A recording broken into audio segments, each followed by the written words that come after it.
The situation in Pokrovsk appears to be escalating as Ukrainian forces counterattack. But viral video has shown that this doesn't look like a counterattack in the past. Just what is the plan, and why am I so critical of Ukrainian high command? I'm Paul, U.S. Army combat veteran. Let's talk about it. Now, of course, guys, you notice that I'm willing to speak truth to power, even when it's uncomfortable, and I can do that because you guys have my back as members at Combat Vet News. So if you want access to exclusive videos, including uncensored combat footage sent to me from units on the front lines that we have supported, become a member. The link is in the description. Now, I want to show you guys this video because it's been going viral on social media. This depicts drones, the drone counterattack launched by Ukraine. And now look at the scale of this. We're talking about 1, 2, 3, 4, 5, 6, 7, 8 drones. These appear to be some reconnaissance drones, some logistics drones, some strike drones, Mavics, right? Some of which there's a good chance that we have purchased. We, the audience, that have supported Ukrainian forces, right? We've supported a lot of excellent drone units, and excellent drone units are the ones being deployed here, and they are just flooding the zone with these strike drones. And this entire operation, I think, really, to me, is reflective of what it means to launch a counterattack now. In this day and age, right, it's if you want to attack and you want to blunt the enemy's assaults, drone strikes, drone warfare is the method to do it, right? Now, some of these hovering drones, again, are like this drone here looks like a Mavic or a Mavic clone. This is a reconnaissance drone. It observes targets and it provides direction. It also does battle damage assessments when FPV drones conduct their strikes. You also have some of those drones with the legs. Some of those are actually logistics drones, moving supplies to troops who are hunkered down in individual fighting positions. Now, this is part of a Ukrainian effort in Pokrovsk, who, again, is, you can see, according to, again, some data here, this is from the let's see if we can, all right, very cool. Internet not really cooperating here. There you go, the 25th. So we can see that you have, again, if my internet worked, there's the 26th.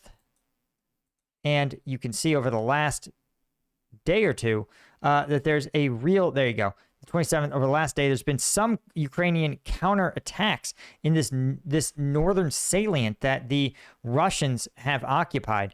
And while that's well and good, the real problem is, of course, these two areas here, Pokrovsk and Mirnohrad.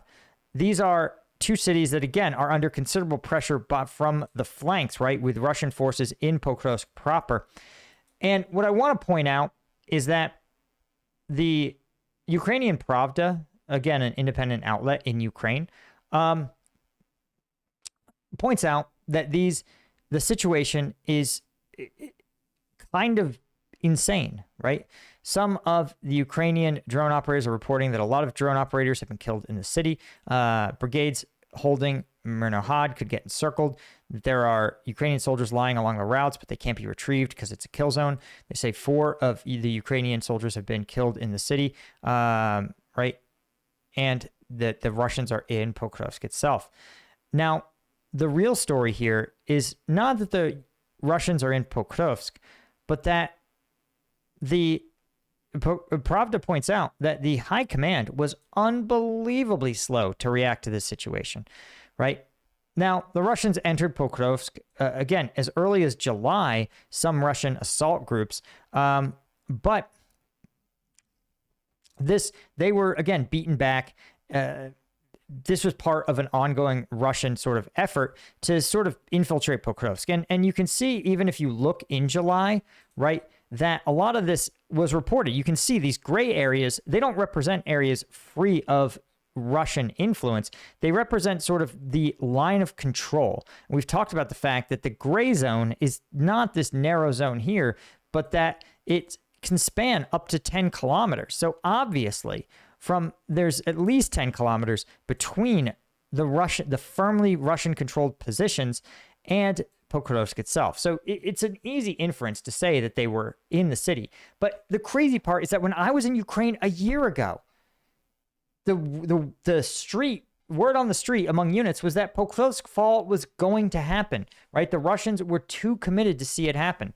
And the fact that it has been over a year and that now the Ukrainian high command is acting surprised that Pokrovsk is in danger is absurd, right? Ukrainian units on the defensive have received no additional resources to hold back the enemy.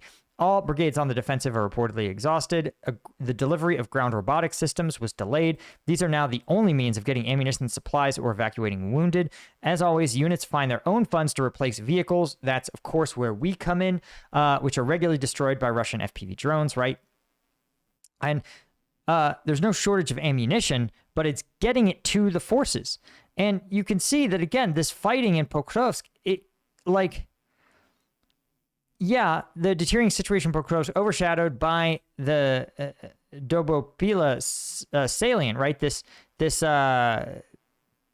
area where Russian forces conducted their big, sort of weird, tactically inept advance in August. And yes, we've pointed out that this is a really vulnerable area, but it's also tactically irrelevant. And this is what kind of bothers me, is that it doesn't serve Russian objectives. If the Russian objective, as it has been for over a year, is the encirclement of Pokrovsk, then the Russians willing to create this kill zone, it didn't have to be retaken. Yes, I understand it's vulnerable and it feels good to win, but you have to make tactical decisions based on strategic and operational priorities. And the unwillingness to do this by Ukrainian high command is just absurd, right? Again, Ukrainian counteroffensive in the salient involved airborne and assault units from a strategic reserve, but the strategic reserve was meant to, protect situations like the one emerging in Pokrovsk. And, we've talked about the fact that Syrskyi was pretty mad about the stories reaching him that units were oftentimes not fully transparent about the situation on the ground.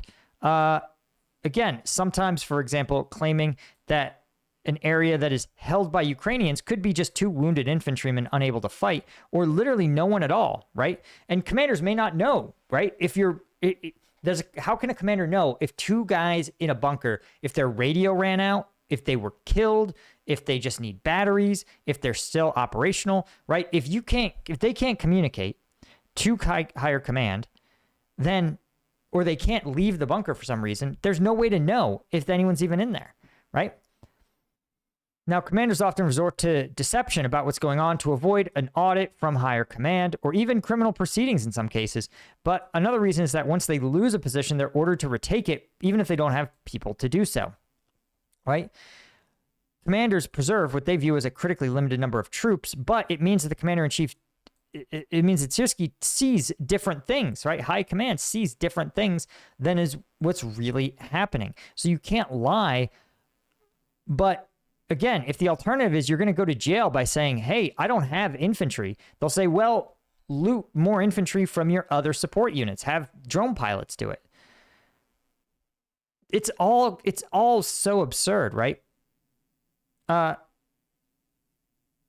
when Syrskyi went to the Pokrovsk front, he didn't even talk to the brigade commanders who have the most intimate knowledge about their brigade's situation, right? In fact, several commanders said that in the photos, there's not a single brigade commander meeting with Syrskyi on the Pokrovsk front. There's deputy head of national police, commander of air assault forces, commander of Magyar's birds, which is not a terrain holding force. So it doesn't mean that these meetings aren't happening, but it's really tough, right? And all of this, I think, is reflective of this really troubling trend where, ultimately, Syrskyi has a fundamental problem, which is a unwillingness to realize that he is in a war of attrition, not a war of territory. Whether or not the Russian position is here, near Krasny Yar, or here, near Hyershina, is not relevant. And I understand that at the maximum level, the Ukrainians are we don't want to lose our territory, but you can either fight for territory or you can fight to win. And that, I think, is the flaw in the Ukrainian position right now, right? Striking Russian oil facilities doesn't get them more territory. It doesn't retake territory. So then why do it? Well, the answer is you have to break the Russian will to fight entirely. And to do that, you have to be willing to not just kill Russians that advance, you need to encourage the Russians to continue to advance uselessly into Ukrainian positions, into areas where Ukrainian drones can kill them. That is the strategy. And at some point, as we've seen, Russians will not sign up for this war.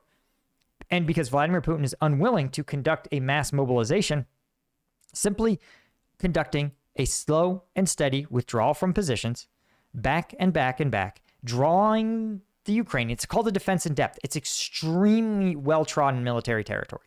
You simply draw the Russians out of their positions, force them to assault, kill them all in the assault again and again and again and again.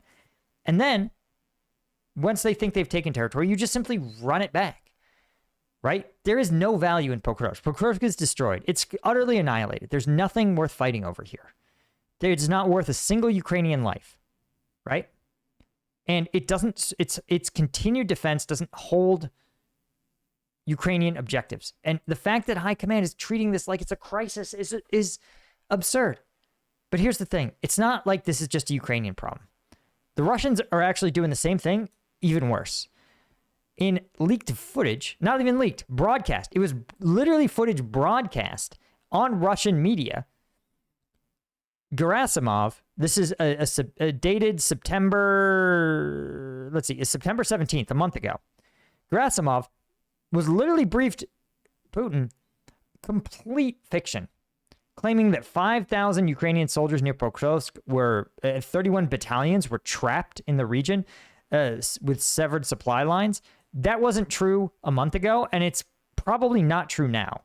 I would be shocked if you told me there were 5,000 troops inside the Pokrovsk encirclement. Almost unbelievable, right? He said that forces had captured crossings over the Oskil and Kharkiv, and that there were 18 battalions trapped there. Not true. That Russians somehow secured over 70% of Volchansk, a border city. Also not true that they had advanced thousands of square kilometers. None of these things were true in September. They're not even really true now. Pure fiction. And the insane part is Vladimir Putin is making decisions based on this, right? He believes, based on this accelerating trend, what he believes is an accelerating trend in Russian forces' effectiveness, that the Ukrainian forces are nearer to breaking than they really are. Again, the Ukrainian forces, they're retaking some territory from Russians. I don't think it's strategically relevant. I think it's mostly symbolic, but the Ukrainian High Command has resources to retake territory. They're just not deploying it to do that to that effect, and they shouldn't be. They should be deploying it to buzzsaw more Russian troops. But Vladimir Putin isn't getting that information. The information he appears to be getting seems to be focused on continual advances, escalating advances, total encirclements, right? To him, he says, well, the Ukrainians are so near to the breaking point. We're so close to annihilating their entire armed forces. He says, well, why would we not simply double and triple down, reject peace deals, reject ceasefires, just push, push, push? But at some point, you can deny reality as a dictator for a long time.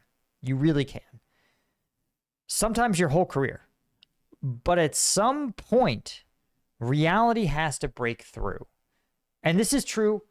This is a complaint that obviously I'm leveling at Putin. Putin does it worse. Putin is the worst at it because the consequences of displeasing him are the worst, right? But if you put commanders in jail for giving you bad news, that's also a recipe for them to lie to you. They just won't give you bad news.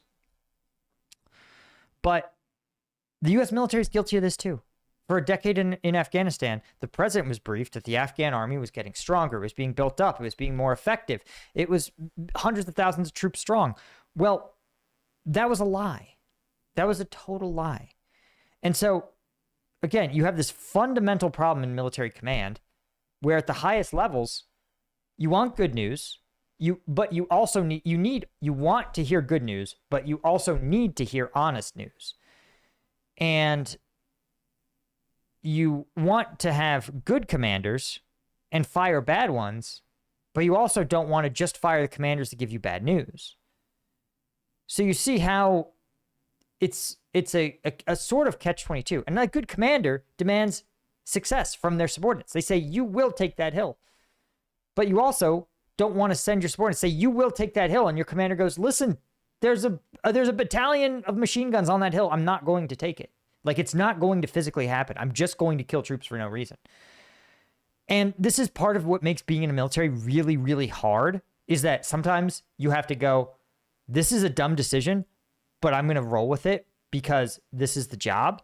Sometimes you go, sir, really? No, you're sending my troops on a mission that's never going to succeed. And it's very hard to know those things, to know when it's time to put your foot down.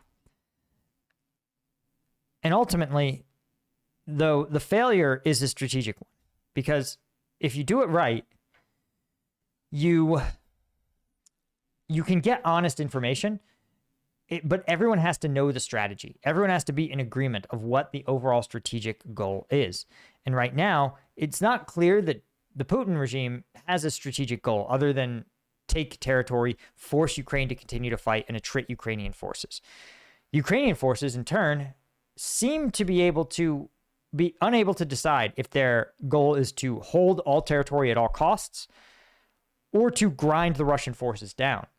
It's almost like two different parts of the Ukrainian military are pulling in different directions. And ultimately, this is who Syrskyi is. But this is one of the reasons, one of the arguments why the Ukrainian counteroffensive in 2023 failed was that the best Ukrainian troops were attrited in the defense of Bakhmut for no reason. Bakhmut fell anyway. They might as well have fallen 60 days earlier, and the best Ukrainian forces could have been redeployed to help break through at their counteroffensive. So anyway, we're going to keep you posted as we learn more. Thank you so much to our Colonel tier members, guys like GMAC, Caleb, Henry Russier, James Porsche, Paul Feeder, Pucci, and all of our Lieutenant tier members. Subscribe, follow us on Spotify, leave us a review on Spotify. Those really help. And I'll see you in the next one. Cheers.